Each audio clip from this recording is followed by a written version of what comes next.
Hello everyone. Appendages हमने देख लिए थे पैलिमोन के अंदर सारे के सारे 19 पेयर्स। उसके बाद में आता है आपका पैलिमोन के अंदर डाइजेस्टिव सिस्टम। अगर हम पैलिमोन के अंदर डाइजेस्टिव सिस्टम की अगर हम बात करते हैं तो पैलिमोन का डाइजेस्टिव सिस्टम कुछ इस तरह का दिखाई देता है। इसमें थर्ड या फोर्थ सेगमेंट जो होता है, ये आगे की तरफ फर्स्ट और सेकंड सेगमेंट होते हैं जिसमें एंटीन्यूल्स और ये एंटीनरी जो होते हैं ये निकले हुए रहते हैं। थर्ड या फिर फोर्थ सेगमेंट जो होता है वहाँ पर क्या होता है, इसके अंदर माउथ प्रेजेंट होता है। माउथ के आगे इसके बाकी के ऑर्गन होते हैं, माउथ के आगे इसके बाकी के ऑर्गन होते हैं और कुछ इस तरह का इसका पूरा डाइजेस्टिव सिस्टम जो होता है वो बना हुआ होता है। अब अगर इसके डाइजेस्टिव सिस्टम की बात करूँ तो इसका डाइजेस्टिव सिस्टम जो होता है वो दो पार्ट में डिवाइड होता है। फर्स्ट होता है एलिमेंट्री कैनाल और दूसरा होता है हिपेटोपेनक्रियाज। दो पार्ट के अंदर इसके डाइजेस्टिव सिस्टम को डिवाइड किया गया, एलिमेंट्री कैनाल और हिपेटोपेनक्रियाज। अगर मैं एलिमेंट्री कैनाल की बात करती हूँ तो एलिमेंट्री कैनाल के अंदर मोस्ट ऑफ दी हम देखते हैं माउथ वाला पार्ट, उसके बाद में ईसोफेगस, ईसोफेगस के बाद में स्टमक, स्टमक के बाद में स्टमक जो होता है, इसके स्टमक के आगे वाला पार्ट जो होता है वो मिडगट और हिंडगट में डिवाइडेड होता है। उसके बाद में रेक्टम और एनस। तो ये सारे के सारे जो पार्ट होते हैं, माउथ, माउथ के बाद में ईसोफेगस, ईसोफेगस के बाद में स्टमक, स्टमक के बाद में रेक्टम और एनस, ये सारे पार्ट जो होते हैं वो किस में आते हैं, एलिमेंट्री कैनाल में आते हैं। हिपेटोपेनक्रियाज, अगर हिपेटोपेनक्रियाज की बात करें तो मतलब अपन पढ़ते हैं कि अपनी बॉडी के अंदर भी एक ग्लैंड पाई जाती है पेनक्रियाज, जो पेनक्रियाटिक जूस को सिक्रीट करने का काम करती है। और हिपेटिक रीजन जो होता है, हिपेटिक रीजन मतलब जो लीवर जहाँ पर उपस्थित होता है उस जगह को हम क्या बोलते हैं, हिपेटिक रीजन। तो जहाँ पर पेनक्रियाज और हिपेटिक जो होता है रीजन जो होता है वो दोनों साथ में जब जुड़ते हैं तो उस रीजन को हम क्या बोलते हैं, हिपेटोपेनक्रियाज। मतलब जहाँ पर लीवर भी होगा और पेनक्रियाज जो होगी वो दोनों साथ में जुड़ी हुई रहेगी। तो ये वाला जो रीजन होगा वो क्या कहलाता है, हिपेटोपेनक्रियाज। और ये कहाँ पाया जाता है, स्टमक के चारों ओर पाया जाता है। ये आगे वाला स्टमक है और स्टमक के चारों ओर जो पाए जाने वाला रीजन हिपेटोपेनक्रियाज। अब अगर हम इसके डायग्राम को बाद में देखेंगे, इससे पहले हम इसके एक एक ऑर्गन की बात करते हैं। सबसे पहले हम बात करते हैं इसके एलिमेंट्री कैनाल की। तो एलिमेंट्री कैनाल जो होती है, इसकी एलिमेंट्री कैनाल को हमने तीन पार्ट में डिवाइड की, फोरगट, मिडगट और हिंडगट। तीन पार्ट में डिवाइड होती है। फोरगट मतलब सबसे फ्रंट वाली, मिडगट मतलब जो मिडल वाली होती है और हिंडगट मतलब जो लास्ट वाली होती है। फोरगट के अंदर कौन कौन से पार्ट पाए जाते हैं, फोरगट के अंदर माउथ पाया जाता है, बकल कैविटी पाई जाती है, उसके बाद में ईसोफेगस आएगा और स्टमक जो होता है। तो ये चारों पार्ट जो होते हैं, माउथ, बकल कैविटी, ईसोफेगस और स्टमक वाला जो पार्ट होता है ये किस में आता है, फोरगट वाले पार्ट में आता है। फिर मिडगट वाला जो पार्ट होता है, मिडगट वाले पार्ट के अंदर इंटेस्टाइन आती है। ये जो पूरी लंबी सी जो दिख रही है स्टमक से निकल करके, ये पूरी इंटेस्टाइन जो होती है वो मिडगट में आती है। और फिर हिंडगट के अंदर क्या आता है, रेक्टम और एनस वाला जो पोर्शन होता है वो हिंडगट के अंदर आता है। फोरगट जो होता है, अगर हम फोरगट की बात करते हैं तो फोरगट की इंटरनल लाइनिंग जो होती है, इंटरनल लाइनिंग मतलब फोरगट के जो अंदर वाली जो सरफेस जो होगी, जैसे ये कोई स्ट्रक्चर है, ये इस स्ट्रक्चर के अंदर वाली जो सरफेस जो बनी हुई है ये बनी होती है क्यूटिकल की, ठीक है, जिसको हम क्या बोलते हैं, इंटिमा भी बोलते हैं। वही अगर हम मिडगट की बात करते हैं या इंटेस्टाइन की बात करते हैं तो इंटेस्टाइन की जो इंटरनल लाइनिंग जो होती है वो सॉफ्ट लाइनिंग होती है। सबसे पहले आता है अब इसके फोरगट में इसका माउथ। तो माउथ जो होता है वो स्लिट लाइक स्ट्रक्चर होती है। स्लिट लाइक देखते हैं, जैसे फिशेज जो देखी होगी, फिशेज में आपने कुछ इस तरह की स्ट्रक्चर जो होती है, ये इस तरह की स्ट्रक्चर जो होती है वो स्लेट लाइक स्ट्रक्चर कहलाती हैं। ये कहाँ पर पाई जाती है, हेड के नीचे की तरफ, जो इसका हेड वाला सिर वाला जो पोर्शन होगा उसके नीचे की तरफ ये पाई जाती है। कहाँ पर पाई जाती है, थर्ड और फोर्थ वाले सेगमेंट के अंदर ये पाई जाती है। और इसके अलावा ये आगे की तरफ क्या होती है, लेब्रम से बाउंडेड होती है। डायग्राम के अंदर अगर अपन देखते हैं तो डायग्राम के अंदर अपन को ये वाला यहाँ पर ये क्या दिखाई दे रहा है, माउथ दिखाई दे रहा है। और इस माउथ की ये चारों और ये जो स्ट्रक्चर है ये क्या है, लेब्रम पाया जाता है, ठीक है। तो ये माउथ वाला कैसा है, स्लिट लाइक स्ट्रक्चर है। इसके चारों और क्या पाया जा रहा है, लेब्रम पाया जा रहा है। कहाँ पर, ये थर्ड और फोर्थ सेगमेंट में पाया जा रहा है। लेबियम जो होता है, लेबियम में पीछे की तरफ दो तरह के प्रोसेसर्स पाए जाते हैं, जिसमें इंसिसर प्रोसेसर और मोलार प्रोसेसर जो होते हैं वो पाए जाते हैं। मैंने आपको जो थोरेसिक अपेंडेजेस बताया था। तो थोरेसिक अपेंडेजेस में आपको मैंने बताया था कि फर्स्ट सेकेंड थर्ड मैक्सिल लिपिड के बाद में इसके अंदर मैंडिबल्स आते हैं। तो ये लेबियम, इस माउथ के अंदर की तरफ ये क्या है, लेबियम, ये इस तरह कुछ इस तरह की स्ट्रक्चर होती है। माउथ जो होता है ये माउथ इस तरह का, इसके ऊपर यहाँ पर ये कैविटी इस तरह की, और इसके अंदर ये कुछ इस तरह के टिप्स जो होते हैं वो यहाँ पर पाए जाते हैं, ठीक है। और इसके ये चारों और वाली जो स्ट्रक्चर जो होगी, ये वाली जो कहलाएगी, ये वाली क्या कहलाएगी, लेब्रम कहलाएगी, ठीक है। क्या कहलाती है, लेब्रम कहलाती है। और इस तरह से टिप्स जो होते हैं वो इसके अंदर पाए जाते हैं। तो माउथ की अगर हम बात करें तो माउथ कैसा होता है, हेड के नीचे की तरफ होता है, थर्ड और फोर्थ सेगमेंट में पाया जाता है, और ये लेब्रम से बाउंडेड होता है। और लेबियम में इसमें क्या पाए जाते हैं, इंसिजर प्रोसेस पाए जाते हैं। जो मैंडिबल्स में मैंने आपको बताया था अपेंडेजेस के अंदर के दो तरह के टिप होते हैं, एक होता है इंसिजर, दूसरा होता है मोलार टिप। ये माउथ जो होता है ये पीछे की तरफ, ये माउथ किस में खुल रहा है, पीछे की तरफ ये बकल कैविटी के अंदर खुल रहा है। इस बकल कैविटी के अंदर क्या बने हुए हैं, ये इरेगुलर फोल्ड्स जो होते हैं वो बने हुए होते हैं। और उसके साइड में क्या पाए जाते हैं, आगे की तरफ माउथ और बकल कैविटी ये पूरा एक ही स्ट्रक्चर होती है। ये आगे वाला ये माउथ वाला पोर्शन, ये पीछे वाला ये वाला बकल कैविटी वाला पोर्शन। तो ये क्या, ये इरेगुलर फोल्ड्स इसमें पाए जा रहे हैं। और पीछे की तरफ इसमें क्या पाए जाते हैं, मोलार टिप जो होते हैं वो पाए जाते हैं। तो दोनों साथ में जुड़ी हुई होती है। माउथ किस में खुलेगा, बकल कैविटी में। मोलार टिप जो होता है, इंसिजर टिप तो फूड को काटने का काम करता है, और मोलार टिप जो होता है, मोलार टिप क्या करता है, फूड को क्रश करने का काम करता है। जैसे अपने अंदर सेम प्रोसेस होती है, अपन आगे वाले दांतों से क्या करते हैं, फूड को तोड़ते हैं या कट करते हैं, और पीछे वाले दांतों से क्या करते हैं, फूड को चबाते हैं। तो इसकी बकल कैविटी के अंदर भी क्या होता है, सेम चीज़ होती है। माउथ जो होता है वो छोटी सी बकल कैविटी के अंदर खुलता है, और इसके अंदर क्या पाए जाते हैं, इरेगुलर फोल्ड्स पाए जाते हैं। और इन इरेगुलर फोल्ड्स के अंदर क्या होते हैं, मोलार पाए जाते हैं, और ये फूड को क्या करते हैं, क्रश करने का काम करते हैं। उसके बाद में ये बकल कैविटी जो होगी, ये बकल कैविटी आगे की तरफ किस में खुलेगी, ईसोफेगस के अंदर खुलती है।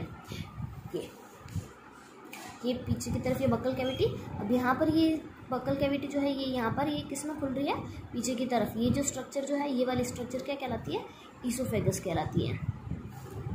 तो बकल कैविटी किस में खुलती है, ईसोफेगस के अंदर ये खुल रही है। ईसोफेगस जो होती तो बहुत ही छोटी सी, क्योंकि ईसोफेगस सीधा का सीधा आगे किस में खुलती है, स्टमक में। ये पीछे की तरफ जो स्ट्रक्चर जो ये बनी हुई है ये पूरी स्टमक वाली, और ये यहाँ तक क्या पाई जाती है, ईसोफेगस।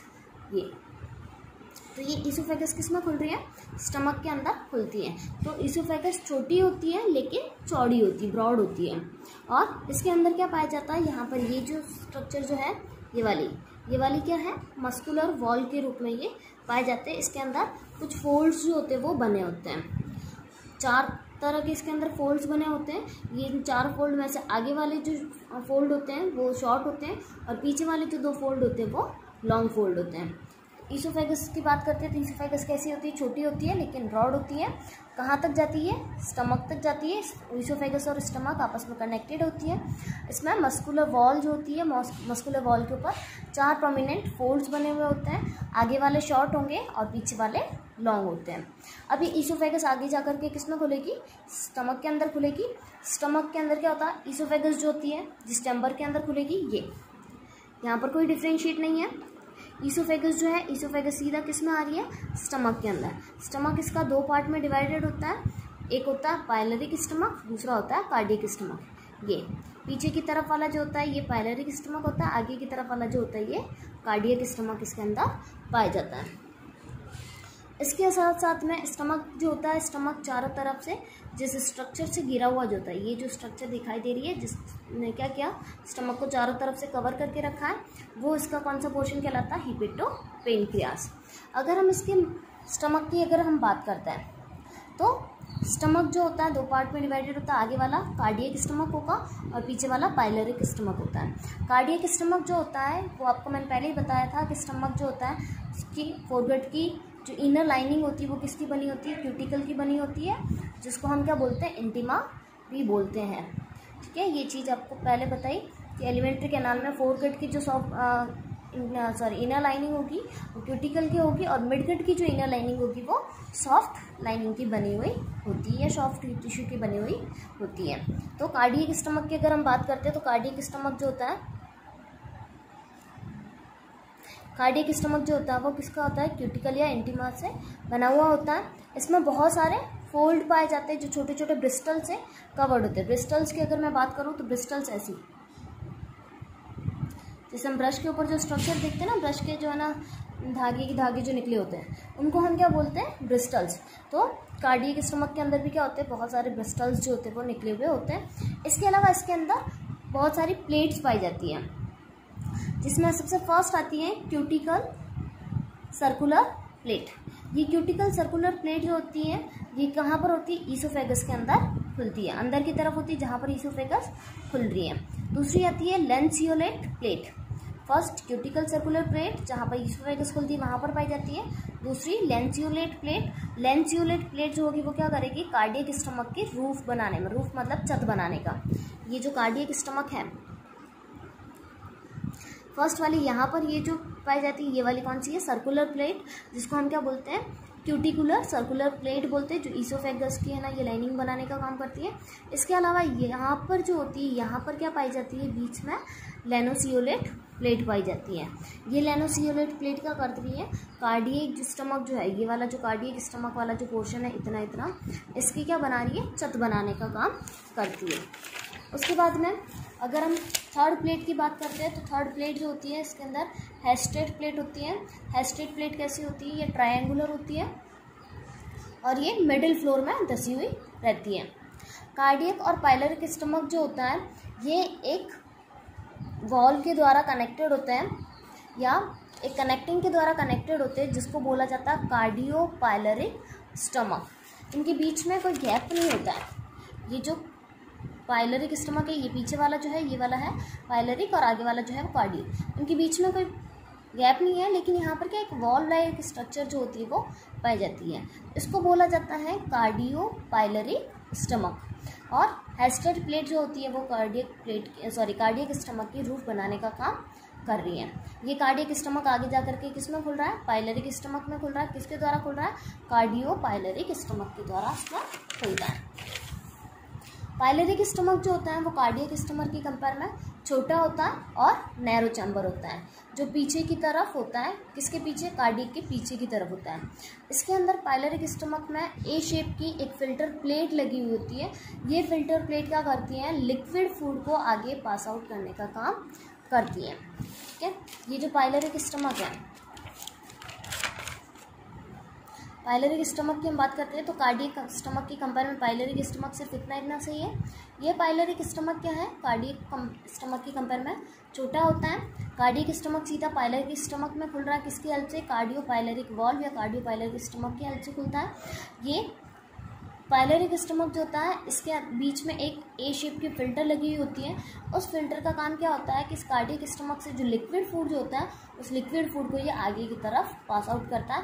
और कहाँ पास आउट करेगा, ये पाइलोरिक स्टमक जो होगा ये पीछे की तरफ मिडगट में खुलती है। मिडगट मतलब जो इंटेस्टाइन जो होती है, और ये इंटेस्टाइन जो होती है ये पूरी इसकी बॉडी में जितने सेगमेंट्स होते हैं, लास्ट वाले सेगमेंट्स को छोड़ करके पूरे सेगमेंट्स के अंदर इसकी मिडगट जो होती है वो फैली हुई रहती है, इंटेस्टाइन जो होती है वो फैली हुई रहती है।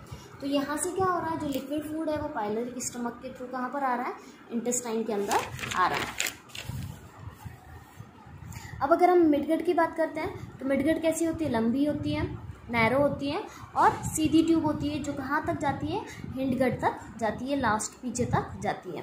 हिंडगट जो होती है, हिंडगट कैसी होती है, छोटी होती है और ये किससे जुड़ी होती है, मिडगट से जुड़ी हुई होती है।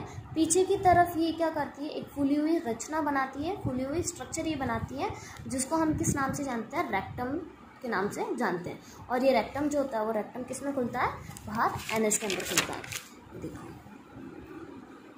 डायग्राम के अंदर दिख रहा है, ये पाइलोरिक स्टमक, ये पाइलोरिक स्टमक सीधा किससे जुड़ा हुआ है, ये पाइलोरिक स्टमक सीधा पीछे की तरफ ये मिडगट से जुड़ा हुआ है। मिडगट कैसे, मिडगट को हम क्या बोलते हैं, इंटेस्टाइन भी बोल सकते हैं।